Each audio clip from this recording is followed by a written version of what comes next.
Hello friends, welcome to mindfully C tutorials. आज अपने इस ट्यूटोरियल में हम बिटफील्ड्स के बारे में पढ़ेंगे। हमने अपने लास्ट ट्यूटोरियल में बिटफील्ड की थ्योरी पढ़ी है। अब हम यहाँ पे उसका एक प्रैक्टिकल एग्जांपल देखेंगे। उसके लिए सबसे पहले हमने यहाँ पे हेडर फाइल्स इंक्लूड की हैं। उसके बाद हमने एक स्ट्रक्चर लिखा। एक स्ट्रक्चर में हम बिटफील्ड डिफाइन कर रहे हैं।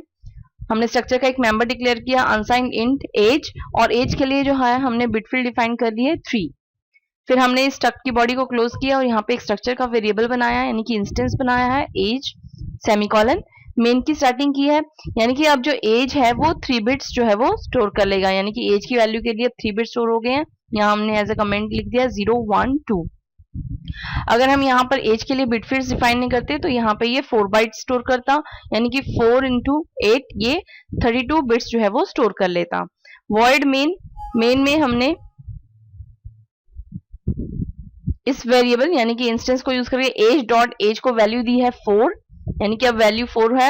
4 का बाइनरी नंबर में कन्वर्ट होगा तो वैल्यू कुछ इस तरह से आएगी 100।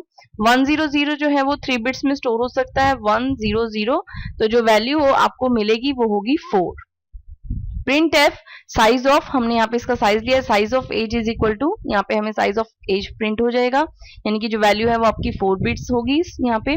Print f age dot age, अब जो वैल्यू हमने यहाँ दी है आपको 4 दी है, तो यहाँ पर क्या प्रिंट हो जाएगा 4। अब हम यहाँ पे एज डॉट एज की वैल्यू कर देते हैं 7, तो 7 का बाइनरी नंबर कुछ इस तरह से होता है 111।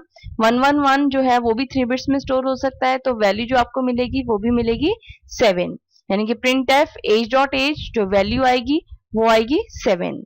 अब हम यहाँ पर एज डॉट एज को जो वैल्यू दे रहे हैं वो है 8। 8 का बाइनरी नंबर जो होता है वो होता है 1 0। 8 का जो बाइनरी नंबर होता है वो होता है 1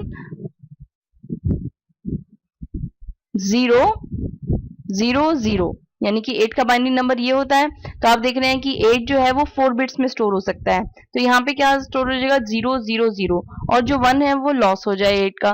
तो जो प्रिंट होके आपको वैल्यू मिलेगी एज डॉट एज की वो मिलेगी 0, जबकि आपको मिलनी चाहिए 8, मिलेगी आपको 0, क्योंकि डाटा जो है वो बिटफील्ड्स की वजह से लॉस हो गया है। तो ये यहाँ पर हमने आपको बताया कि बिटफील्ड का क्या डिसएडवांटेज है। अब हम इसे रन करते हैं। कंपाइल एंड रन करने के बाद आप देखते हैं क्या वैल्यूज आएंगी।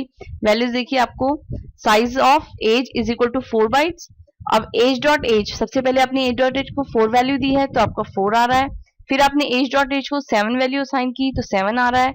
लास्ट में आपने एज डॉट एज को 8 वैल्यू दी है, तो यहाँ पर वैल्यू जो आपको मिल रही है 0, क्योंकि एज डॉट एज को जब आप 8 वैल्यू देंगे 8 का बाइनरी नंबर ये आएगा।